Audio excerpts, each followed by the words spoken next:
গাজা যুদ্ধ অবসানে আবারও আলোচনা টেবিলে বসতে যাচ্ছে হামাস ও ইসরায়েল। আলোচনা মধ্যস্থতাকারী দেশগুলোর প্রতিনিধিরা এরই মধ্যে মিশরে পৌঁছেছেন।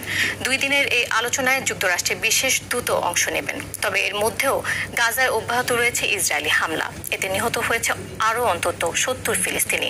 এদিকে ইসরায়েলি পতাকায় চুমু খেতে বাধ্য করা হয়েছে সুইডিশ অধিকার কর্মী গ্রেটা থুনবার্গকে। ইমতিয়াজ আহমেদের রিপোর্ট। মার্কিন প্রেসিডেন্ট ডোনাল্ড ট্রাম্পের গাজায় বোমা হামলা বন্ধের আহ্বানের পরেও উপত্যকাটিতে থেমে নেই ইসরায়েলি হামলা। এর মধ্যেই গাজায় প্রায় 2 বছর ধরে চলা ইসরায়েলি আগ্রাসন অবসানে নতুন করে আলোচনা করবে ফিলিস্তিনের স্বাধীনতাকামী সংগঠন হামাস ও ইসরায়েল। মিশরের রাষ্ট্রীয় সংবাদ মাধ্যম বলছে, সোমবার রাজধানী কায়রোতে অনুষ্ঠিত হবে এই পরোক্ষ আলোচনা।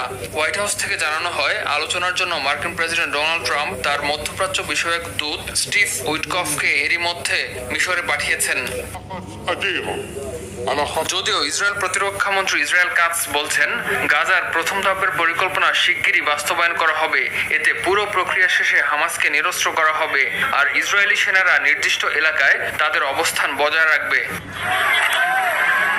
গাজায় বন্দী ইসরায়েলি জিম্মিদের আগামী কয়েকদিনের মধ্যেই মুক্ত করে আনা সম্ভব হবে বলে আশা প্রকাশ করেছেন ইসরায়েল প্রধানমন্ত্রী বেনিয়ামিন নেতানিয়াহু।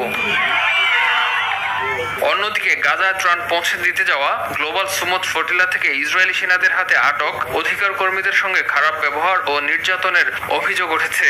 ফ্লোটিলা কর্মীরা বলছেন, ইসরায়েলি সেনারা সুইডিশ অধিকার কর্মী গ্রেটা থুনবার্গকে হেনস্থা করেছেন। তাকে ইসরায়েলের পতাকায় চুমু খেতেও বাধ্য করেছেন জায়ানবাদীরা। এদিকে গাজার উদ্দেশ্যে যাত্রা করা মানবিক সহায়তা নৌবহরের আটককৃত কর্মীদের মুক্তি এবং গাজা যুদ্ধ বন্ধের দাবিতে ইসরায়েল বিরোধী বিক্ষোভে উত্তাল ইউরোপ। স্পেন, ইতালি, যুক্তরাজ্য, পর্তুগাল সহ বিভিন্ন দেশে রাস্তায় নেমেছেন লাখো মানুষ। যুদ্ধ বন্ধ ও অবরোধ প্রত্যাহারের দাবি জানিয়েছেন তারা। এ সময় লন্ডনে আটক করা হয় 4 শতাধিক বিক্ষোভকারীকে। ইমতিয়াজ আহমেদ, RTV।